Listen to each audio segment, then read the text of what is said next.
Sabine, this is an honor, and I'm so excited about this conversation. Awesome to have you here. Thank you for being here, and welcome to Transition Talks. Thank you for inviting me. So, before we dive into the topic of retirement, can you just give us a short overview of your sporting career, Sabine?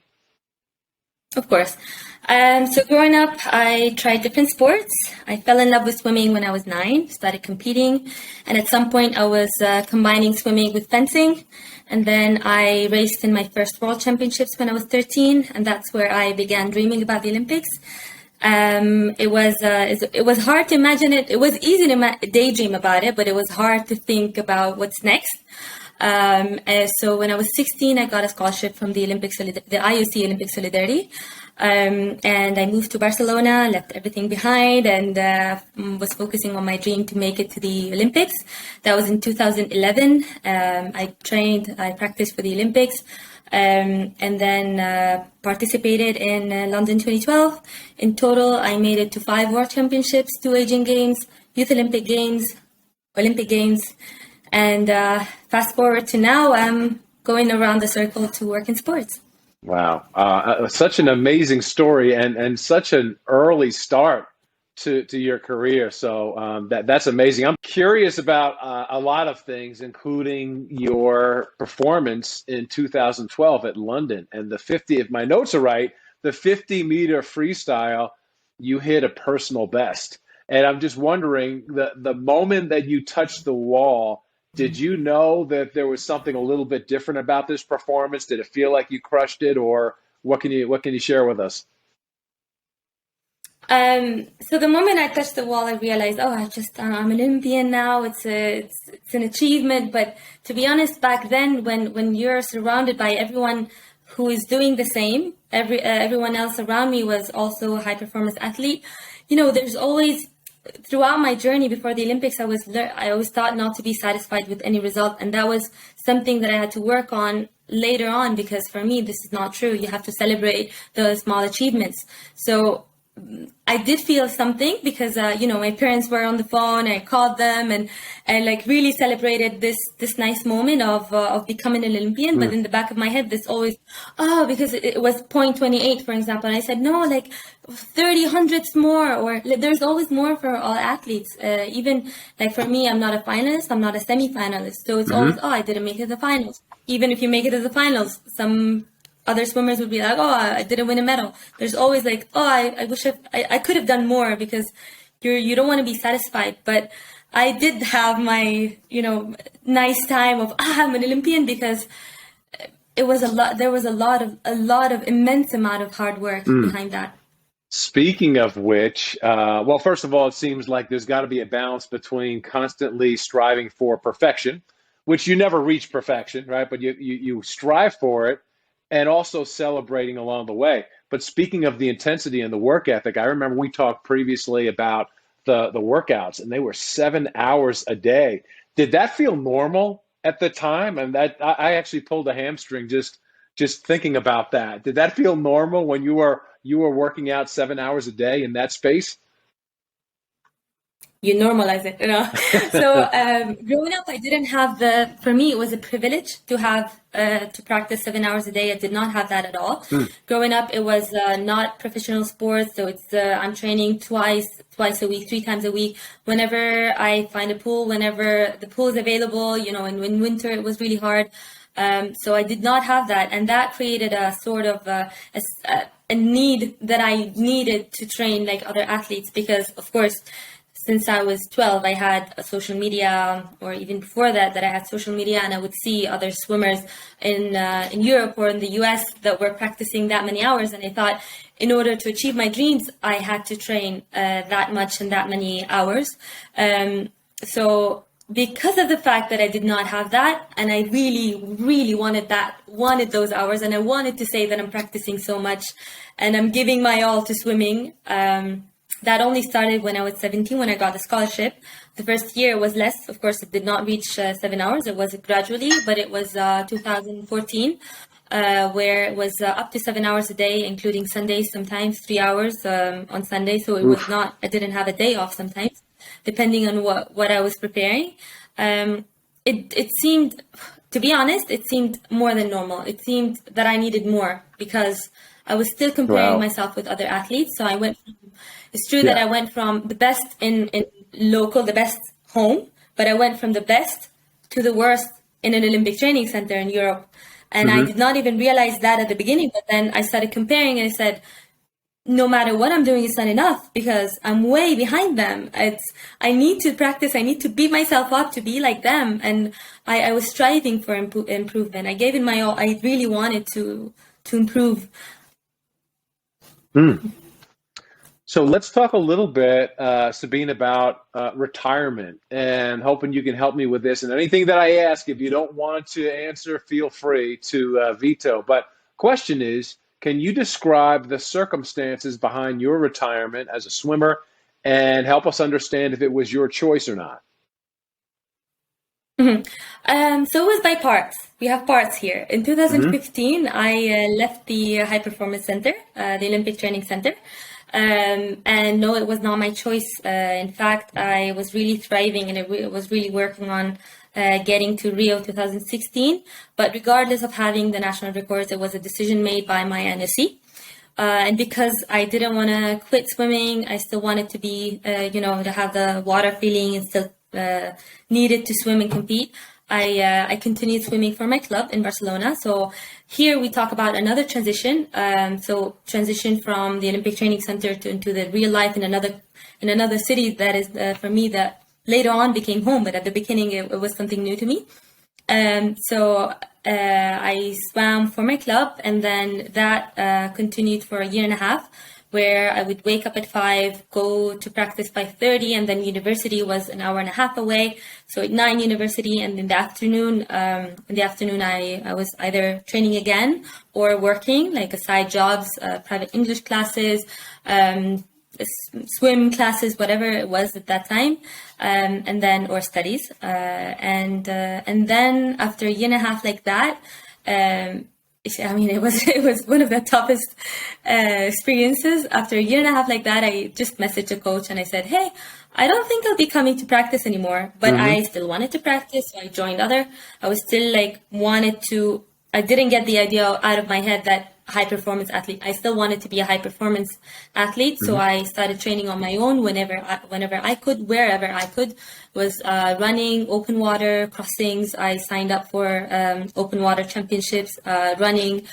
Whenever there was a race of 10K, I signed for 10K, and I started like wanting to improve my time because I still wanted to see a record, a timing, and then that was even that stayed for super long, like training from 3 hours to even 5 hours without competing, just because I needed to practice. Hmm. And the process went ongoing, and then of course it's in the end you realize that actually you're a tired athlete, you're not competing, Yeah. you just Yeah. like sports. Yeah, yeah. That part never ends, right? And so, so that sounds like that pursuit of perfection and excellence was still there. How about that process of how it felt during the transition, and if you experienced any mental hurdles, are you able to speak about that?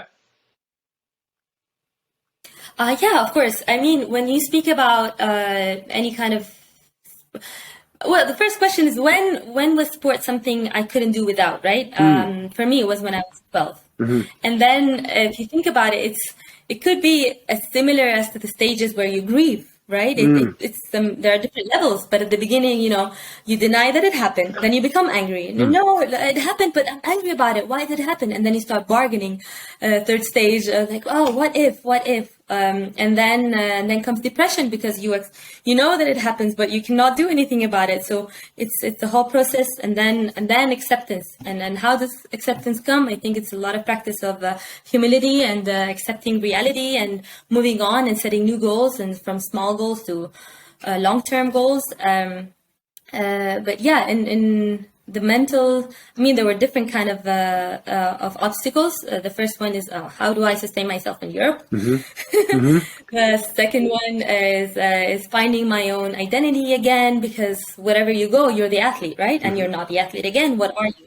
The other day, I was, for instance, I was listening to a podcast of a sports psychologist, and she was saying, just because you're cooking or you do spaghetti or you cook something, you're not it. So it's the same. Like, okay, I like swimming, but I'm not swimming. It's a nice part of my life, but it's not who I am. But all of that takes a long process. Yeah, that's and especially at such an early age. I mean, you started at such an early age that's you can imagine how that becomes really ingrained, like your identity. You become that spaghetti, like as you mentioned, to use your example. Another question: can you describe when you look back? And if you had to pinpoint one, like it's almost like there's a distraction. I'm going to work out like crazy to distract myself, as opposed to moving in and really understanding the sadness and maybe the low point that you experienced. Can you walk us through that was the moment that I felt the most sad, or that was the lowest point emotionally? There were a lot of points, but for me there was no time, because I went from okay, I'm not competing, but I still have my university. And to be honest, I did not have time, which is something good and bad at the same time, because it comes later, right?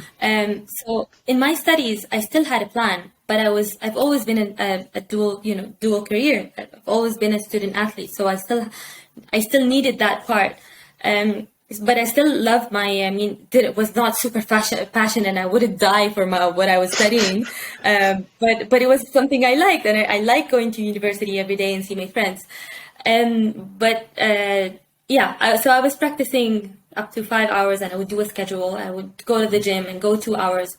But there were moments, I admit that there were moments where I would write my practice and then go to the gym and then do the warm up, start crying, and go back home, because like, what's the point? Yeah. What am I doing? Yeah. I don't like it. I don't have time. I need to study. There's so many things going on in my head. So when I first retired, like the first part, second part, I had all these mental hurdles or obstacles.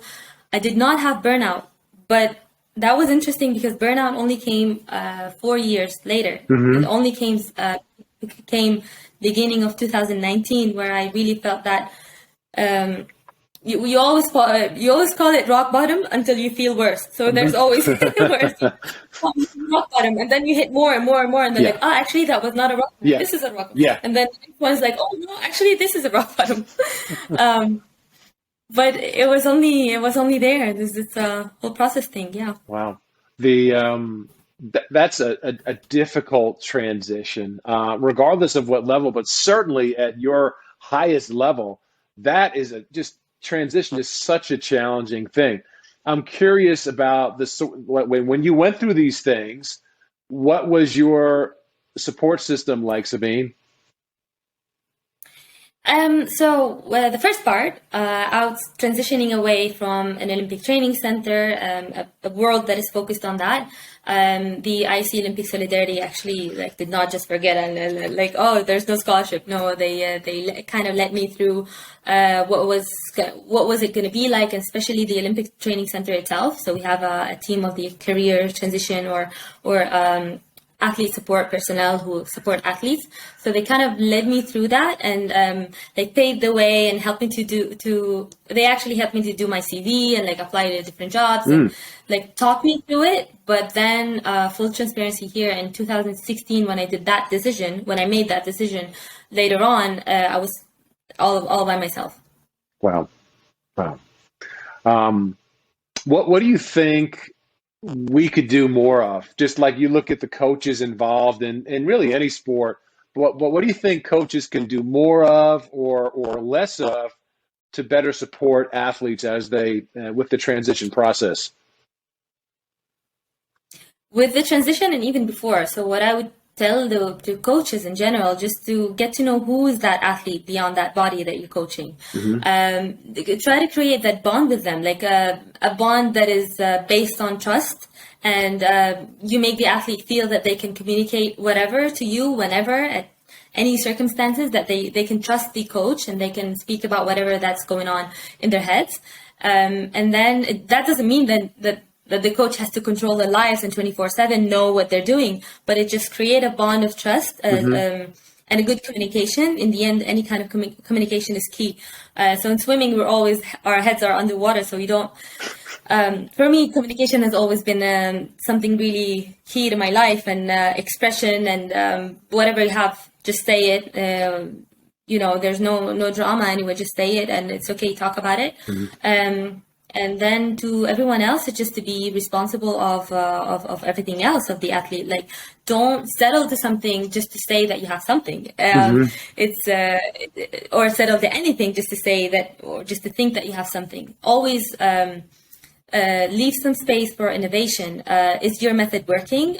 Is it working for these athletes? Like, it's true that there are some generic methods, but that doesn't mean that it's working on athletes. Maybe you have to switch. So if it's, I don't know, if it's a national federation, look at other national federations, what they're doing, other methods and workshops and activities. It doesn't have to be anything fancy, but it just follow up. Is it working? Yeah. Can you change it?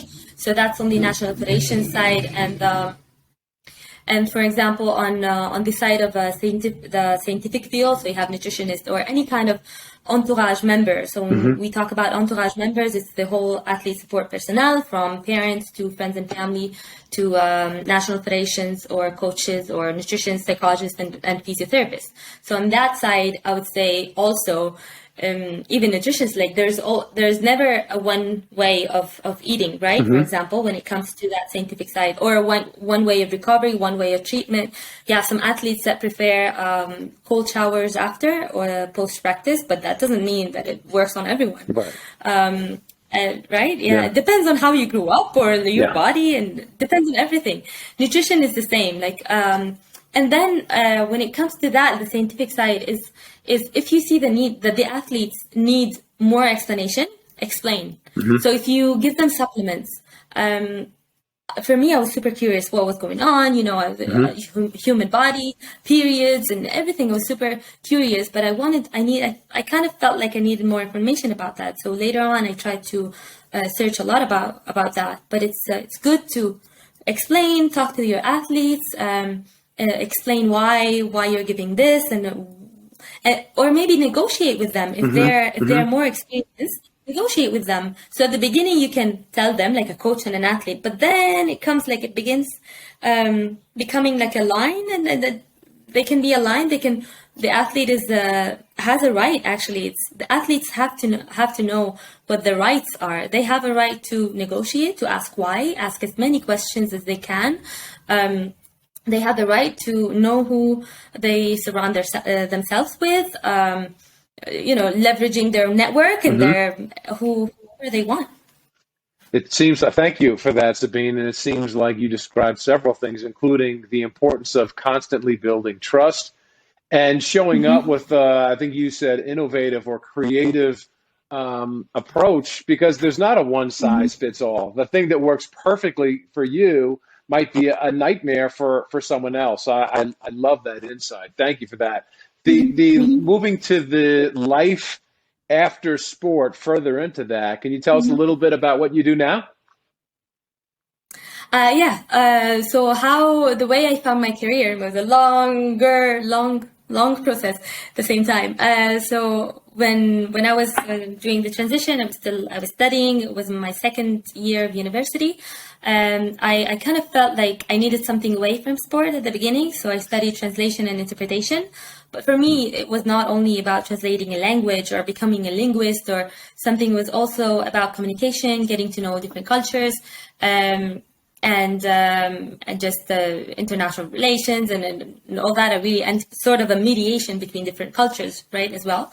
So I kind of felt the need that I wanted to go in that field, but at the same time, I didn't see myself sitting and translating a book throughout my whole life. So I still wanted to study something else to transition to whether sports. So I was in between studying nutrition or sports management. That's sport management after nutrition, after translation, as a as a master's, or I wanted to get my master's in conference interpreting because I was super passionate about that. But then I felt I was super far away from sport, especially when I stopped competing. I was not involved in it. And I didn't want to even, in 2016, it was super hard. I didn't even want to watch the Olympics. It was, I wanted to be away, but then I felt so away from who I am, or who I was. So I went back to the world of sports, studied sport management masters, got a full fund from the athlete fund in the Johan Cruyff Institute in Barcelona. After that, it was back then when I started dreaming of, being involved in the Olympics and the sports world again without competing, but, giving back. Because I thought after 12 years of experience, is that it? I mean, Yeah. I can give back. I have that experience that I have some skills that I can convey, or I can help the next generation. So I applied. I actually, right after my master's, I started working at our local club in Barcelona on the beach. It's Club Natació Atlètic Barceloneta. It's in Barcelona, and I loved it. I loved it. I felt like that's transitioning away from sport. Yeah. That club is really dear to my heart until now. I always go when I go there. So after a few months, I saw a position open, an internship at the IUC, and at the beginning I said, nope, I'm not applying. This is what I want. This is what I really, really want. But I'm so I want more experience. I've just started kind of in that sport business. And then that night I didn't sleep. So I woke up and I applied. And a few months later, I moved to Switzerland, here to Lausanne, to work with the ISC athlete engagement team. It was for the delivery of Tokyo 2020 and Beijing 2022 Winter Games. And then from there, now I'm working with FINA after Beijing. 2022, I'm working with the International Swimming Federation, half sport development and half sports department on different projects, and it's ongoing. That's where I am now. Very nice. Just an incredible journey. And I have to say, Sabine, your background, your experience, your path is so valuable to so many people. People desperately need your help and your experience, and then so anyway, the path that you're on is going to help so many people. Let me ask you this: what are some transferable skills or something that you've learned from sports that you use in your everyday life? There are so many skills that I can mention here. The first of all is resilience. All athletes. It's when you think about any sport and in any athlete, like in the middle of the season, they're not at their 100%, but they still get the job done. And from my background, from back home, and from every situation I was in, this is something that I've learned is I will get the job done. If my eyes are puffy or if I haven't slept, I will go. And the same as if I want to do an activity, right? Or any kind of sport. Sometimes I sleep really late, but I still want to practice at 6 a.m. This is not healthy, but it creates resilience. So resilience, punctuation, it's an important skill to have, like to show up on time. It's basically showing up on time. Public speaking, communication, knowing how to deal with different cultures. Because think about it, like since I've been traveling since I was 10. When I was 10, it was my first international in Jordan, my first international swim meet. But there I met 8 countries, and then when I was 13 world championships, and I learned, it was the first time that I hear different languages at the same time, like, wow, I love this. So communication, dealing with different cultures, resilience, and then bypassing any kind of negative comment or any kind of, because we are constantly, as athletes, we're constantly being judged. We're constantly being measured, our body judgment, everything. It's bypassing anything or any kind of criticism, any kind of feedback. That's also important. I talked about public because we're constantly being, think about it, how many times athletes are being interviewed, right? And then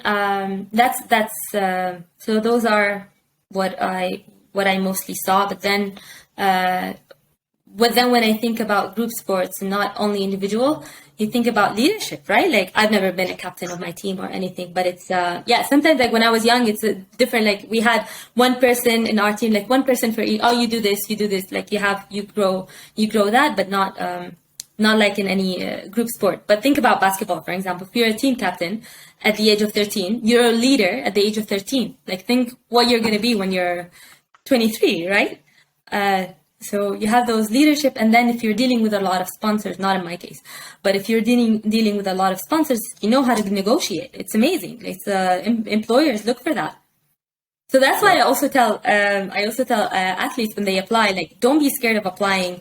Like you're never gonna find a job description that says, "Hi, we're looking for entry levels." Like this is not this is not really real. They always look for experience. And then you think, oh, but I don't have the experience. Yes, you do. You have over 10 years of experience, but make sure that you mention that. Make sure that you know that first, because I realize not everyone knows. It's like, for especially the younger ones, when I speak to them, it's like, do you know that actually when you stop swimming, there's a lot of, it's going to contribute a lot to your future life. Oh yeah, I know how to swim, but I don't know how, like, I'm not sure what I'm interested in, but that's already something big.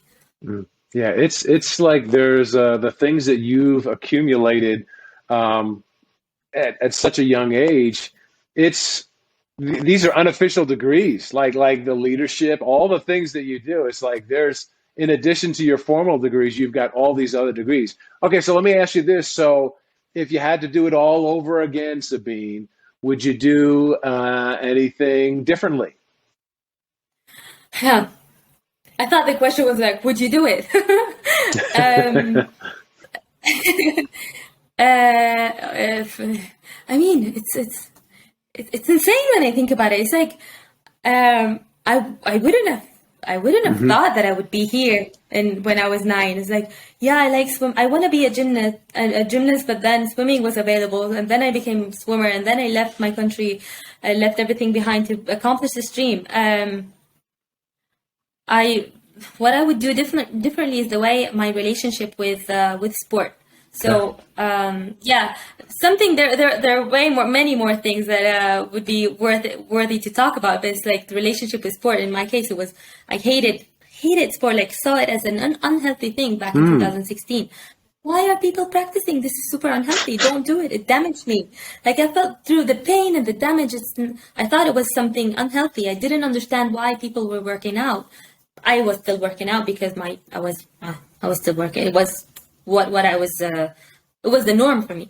But I would change my relationship with sport definitely. Become more. I don't want to say like less obsessed and more chill, because these are also extreme. But it would be celebration of small achievements, and then. But in the end, I really did my best. Like it was. Now I know, like now with this knowledge, yes, I would have made it differently. Do I regret? Absolutely not, because I really gave my all for that. But like small details. I remember when I swam my best 50 fly, I was super happy. It was one of the highlights of my career. It's like, and I wasn't even expecting that time, but I was really happy that I did that. And I remember thinking about it, and I was told like not to be satisfied at all. Like I was told to be angry about it, but I was not angry. I was happy because I had a new record, new national record. It was like I crushed it. I was super happy, but I was told to feel bad about it, and then it's like, wow, oh, is this what high performance is about? Like I don't want. This is not how it should be. It's just okay. You can improve, but it's already something. So yeah, just chill, eat more for sure, eat differently. Eat more, not like more in quantity and good quality, but like my relationship with food, definitely. It's something that also changed like after retirement and all that. And I still see it like from the outside, still seeing like athletes when they practice, but definitely the kind of relationship with food. And especially after when you retire, in fact, I was listening to another podcast the other day of actually, she's a former artistic swimmer who's gone for the Ohio State. She's an advocate for body image. Her name is Katie Spada. Shout out to her if she's Oh, listening. But she's, amazing. An amazing lady. Yeah, I know Katie. you know her? Yes. But I remember she was mentioning in her podcast saying that it's a full process, of course, but the way you relate food with longevity once you stop competing instead of performance. But that takes so long and took me a long time because it's when you practice, and that's why we always see the extremes in athletes, is when you stop competing, when you compete, you relate everything to performance. When you stop competing, performance is gone. You don't need that. And then there's no way. So there are always extremes. Whether then I shouldn't care. I shouldn't take care about of my body because I'm not competing anymore. Right. Or the opposite. It's like I'm obsessed and I should take care super well about my body because I'm not competing. I'm not doing the same efforts. Right. So I like that switch when you relate that to longevity and health and energy instead of a certain small goal for performance. Right. It seems like it's got to be sustainable. You're talking about high performance athletics. For that to be sustainable, there's got to be some celebrations along the way. So the coach trying to get you to the best time or whatever, and never celebrating, I'm not sure if that's the perfect strategy. Let me ask you this. So any recommendations, Sabine, or any advice for athletes that are preparing for the end of their career? What might you say? Of course. Athletes that are preparing, so on the edge of this transition, the first thing is don't be scared of saying I don't know what's next. Like you know, as athletes, you always have all the season mapped out. Like if you had asked me in 2013, what's your season looking like, or how it is, I would have said everything every month. Like I knew everything. It's all mapped out. It was not really like that back home, but I mean, in an Olympic training center or preparing for Worlds or Asian Games or anything. So don't be scared of saying, I don't know what's next. I'm taking my time. Take your time. Don't compare your transition or your success with anyone else's success because the way you define success is different.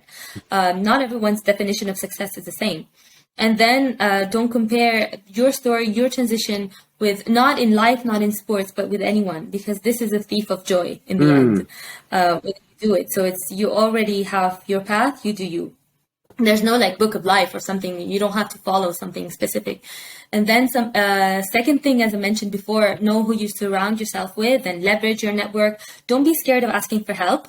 You find a good mentor, find someone. I mean, if you already know what you want to, what are your interests, and athletes are smart usually. Like if you have a small goal, small hobby, if you're not sure, it's okay. Like, if it's okay to ask for help and find a mentor, find someone who's doing that already, who's doing what you want to do. If it's business, you want to learn how to raise capital, for example, just go to a person that is already doing it. And then the third is like, yeah, as I mentioned before as well, when you apply just apply and go. And something super important is like, your first job is not going to be your dream job. It's okay to switch. In the amount of times that I switched jobs, and I'm actually happy about it. Yeah. It's like, yeah, I get experience in different, how many countries I've lived in so far. There's back home and then Barcelona, and then I left everything in Barcelona, went to the States for half a year, and then went back, started from scratch, and that's where the burnout came, and then Switzerland. So these are different things. In the end, if you still have time, it's just figure out what it is that you want to do, and take your time. Don't be scared. Don't compare. Again, I like it's hard and it's easy to say, but in the end you see it. Like, but please don't compare anywhere, anything. It's just do you. It's such an advantage when you bounce around, like you've been all over the globe. You have a higher level of relatability with people and perspective and experiences that just puts you in another place, personally and professionally. So that's some really, really good advice. I think if we're not careful, we can chase the wrong things. But if we listen to you and we say, hey, you do you, and don't measure yourself against anyone else, that's some really sound advice. Anything else? Anything that maybe you wish you received during your journey that you could share with others? You've gave us just a ton of things to think about. Anything else? Everything else. Anything else? I definitely wish that I knew what, I didn't even know that career transition was a thing. Like, I didn't, absolutely not at all. You know, the first time that I, found out that it was a thing, I was on Athlete 365 website, ISC Athlete 365, and I saw some stories about different athletes and their transition. I'm like, it's a thing. Mm-hmm. People talk about it. Yeah. Oh my God, people talk about it. I didn't know what it was. I didn't know what a loss of identity was, or like that these things were actually that I was not alone and these things happen. Yeah. So I wish that I knew about all that. But again, I learned so much, and it was a beautiful journey, regardless of everything that I went through. I mean, in the end, I'm here. So yeah. If I had been here, it would have not been the same. I know.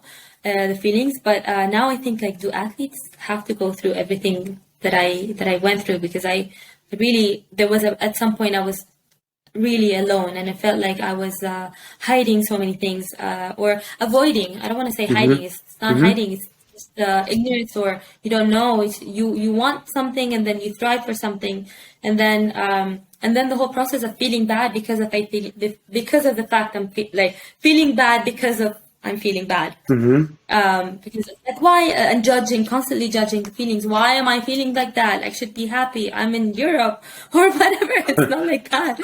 It's not like that. Like, I'm safe. It's okay. Yeah. Like, I need to be, and then I felt like I was being too privileged because not everyone has, what I'm living day by day, or what I was living day by day back then when I was transitioning away from the world of sports or world of competition. But it's, again, something else is, I learned that it's, you cannot, feelings come, so you can whether accept them and watch them come and go, or avoid them, and which is something not ideal. Yeah.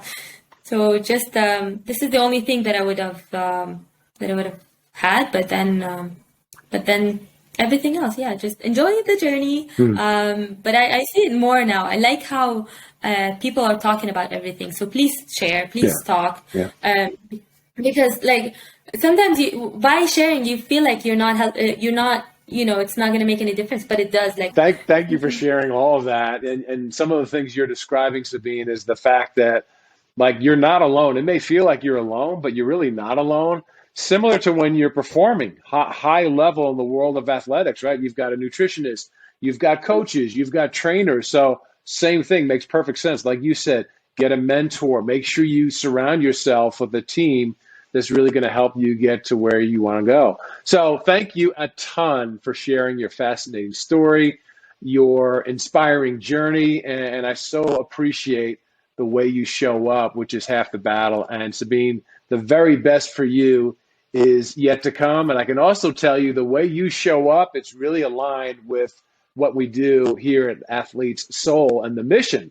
The mission is to support athletes as they transition away from sports, also to raise awareness about the challenges of athletic retirement, as you mentioned, not always easy, hardly ever easy, and also to encourage athletes to develop beyond sports, which is something you've done an exceptional job with. We have tons of services for athletes at all levels.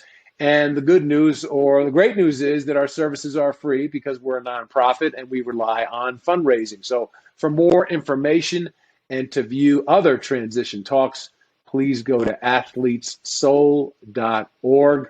It has been a pleasure. Thank you so much. We will see you next time. Thanks so much. Take care, everyone.